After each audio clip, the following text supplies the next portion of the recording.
매일매일이 눅눅한 날이군요. 장마가 시작되었어요.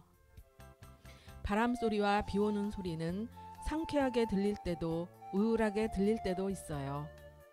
저는 오늘 우울하게 들립니다. 작은 아버님이 돌아가셨어요. 사람은 왜 살고 죽는 걸까요? 정들면 왜 마음이 아픈 건지요? 그대로 그렇게 사는 것은 안 되나요? 생각이 오락가락하는 날이었어요.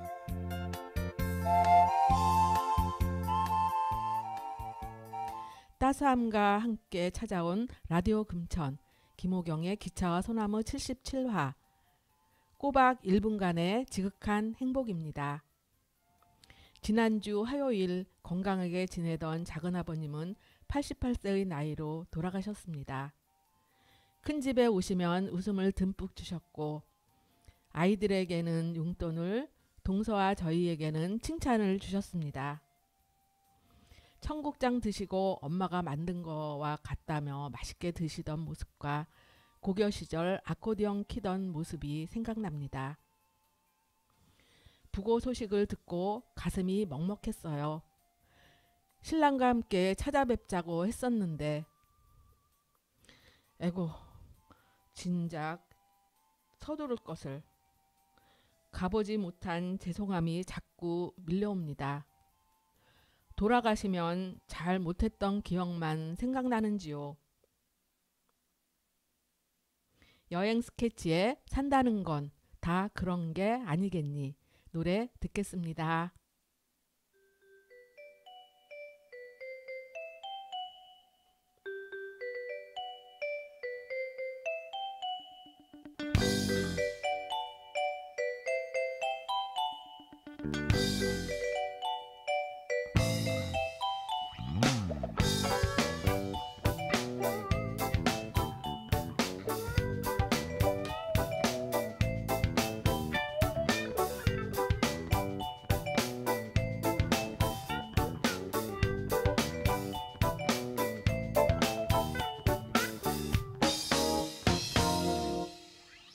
너는 어떻게 살고 있니?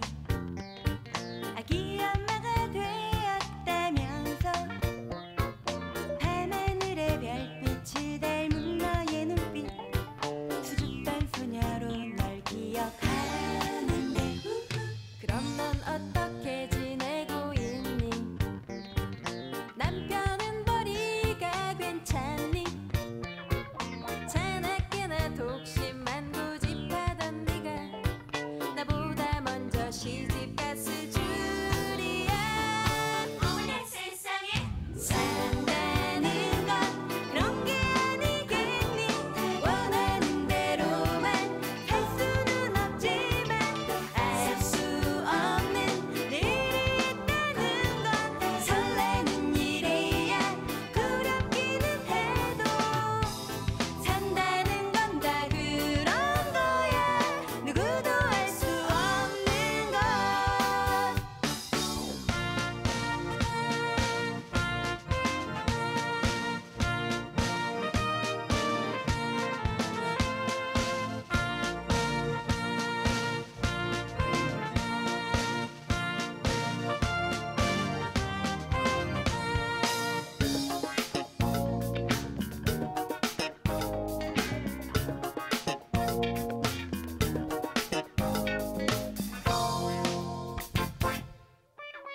지금도 떡볶이 좋아하니?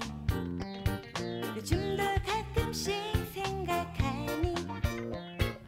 자율학습 시간에 둘이 몰래 나와 사먹다 선생님께 야단났던 일 아직도 마음은 그대로인데 겉모습이 많이 변했지. 하지만 잃어버린 우리의 모습은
어른이 동화 꼬박 1분간의 지극한 행복 강세형.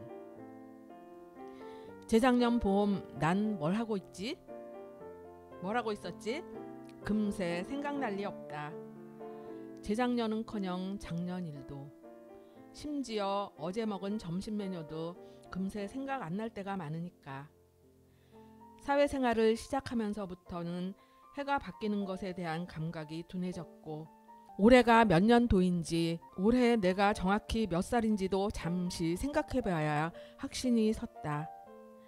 매일매일이 별반 다를 게 없으니까. 작년에도 일을 하고 있었고 재작년에도 일을 하고 있었고 그 전해에도 그 전전해에도 어쩌면 당연한 일일지도 모른다. 반복되는 하루하루는 굳이 기록하지 않으면 필름처럼 토막토막의 기억만을 남기고 일상에 묻혀 그대로 날아가 버리고 마니까. 또 낯선 곳에서의 새로운 일들은 반복되는 일상보단 어쨌든 더 강렬한 인상을 남길 수밖에 없으니까. 그래서 사람들은 여행을 가고 싶어하고 추억을 만들고 싶어하는지도 모른다. 찰나의 지극한 행복. 하지만 어쩌면 그래서 더 필요한 걸지도 모르겠다. 기복 없이 일자로 흘러가는 재미없는 그래프 마냥 아무 일 없이 반복되기만 하는 일상. 그런 일상을 살고 있는 우리이기에 더 꼬박 1분간의 지극한 행복일지라도 그 일상에 반짝이는 순간이 필요한 건지도 모르겠다.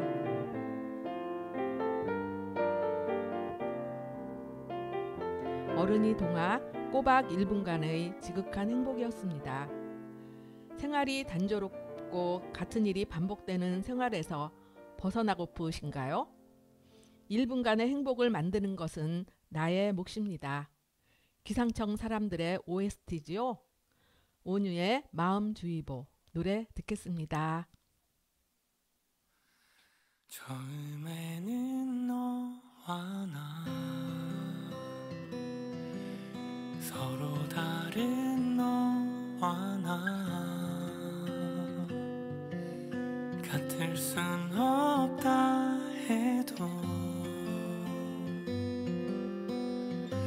분명하게 우리는 조금씩 마주 보고 조금씩 닮아가고 서로를 생각하고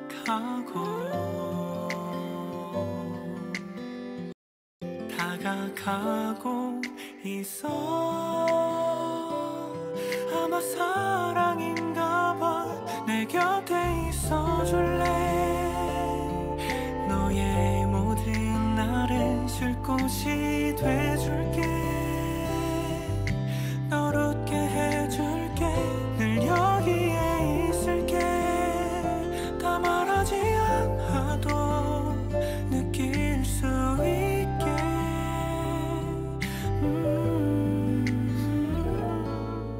예고 없이 찾아와 날 가득 채운 단 한 사람. 힘들었던 너와 나 시린 계절을 지나 같이 걷는 이 길에 설레이고 있어. 아마 사랑인가 봐. 내 곁에 있어줄래.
좋은 생각, 쥐 이야기. 이미복. 방학을 맞은 손주들이 우리 집에 온 지 2주가 지날 무렵이었다. 밤마다 옛날 이야기를 해달라고 조르는 통에 초등학교 교단에 설적 겪은 일을 들려주었다.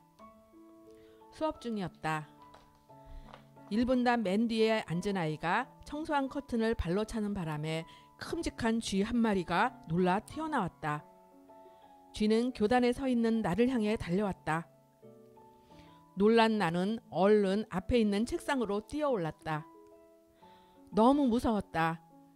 쥐는 이내 사라졌지만 교실은 비명으로 아수라장이 되고 말았다. 당시 걸레에 들기름 찌꺼기를 묻혀 교실 바닥을 닦곤 했는데 배고픈 쥐가 그 냄새를 맡고 청소함으로 올라온 듯 했다. 평소 나는 아이들에게 책상에 앉거나 올라가지 말라고 주의를 줬다. 그런 내가 슬리퍼를 신은 채 책을 밟고 책상에 올라선 데다 비명까지 질렀으니 체면이 말이 아니었다. 그날 수업이 끝나고 아이들이 집으로 돌아간 무렵 한 아이가 책상 사이를 왔다 갔다 하면서 시간을 보내고 있었다.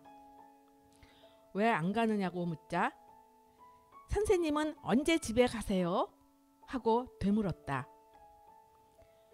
쥐가 나오면 선생님이 무서워할까봐 같이 있겠단다. 나는 쥐도 놀라서 다시 나오지 않을 거라 말하고 아이를 보냈다. 그 아이 덕분에 내내 행복하고 흐뭇했다. 쥐 때문에 8살짜리 아이의 보호를 받을 줄이야. 그때 그 아이와 나이가 같은 손자가 그처럼 심성 고운 사람으로 자라길 바란다.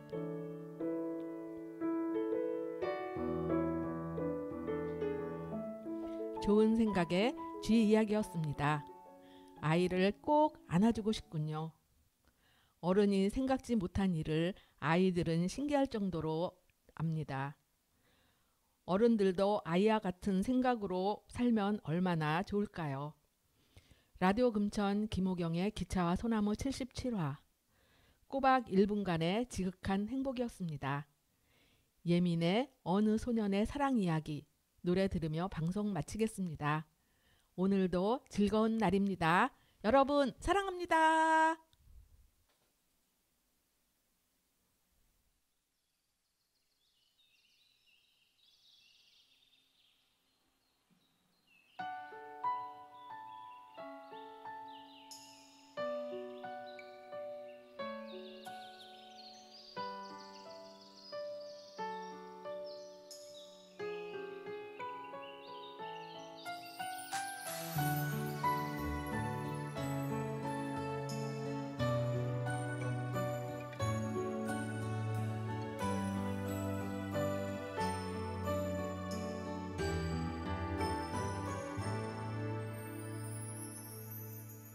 풀잎새 따다가 엮었어요.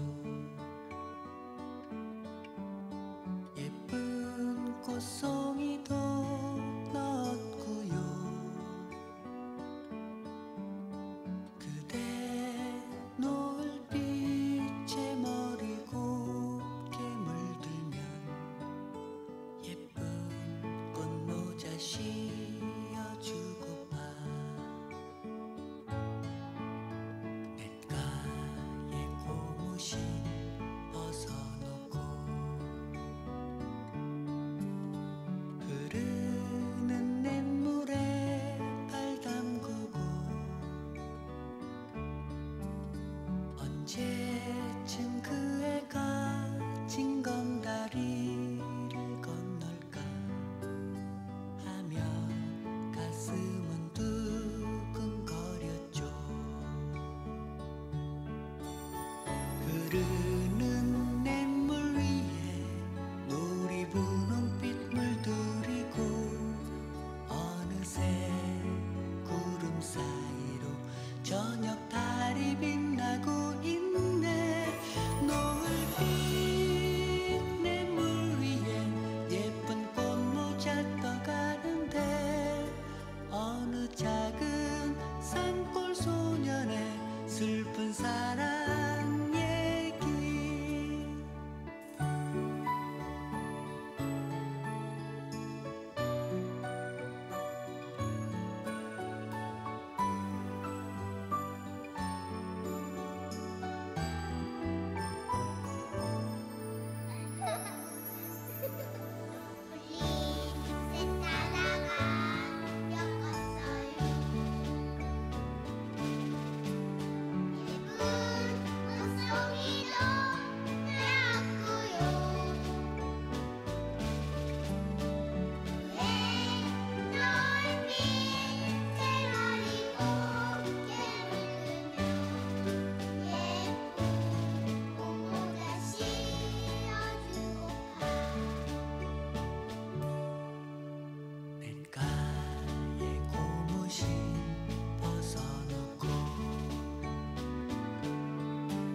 젖은 그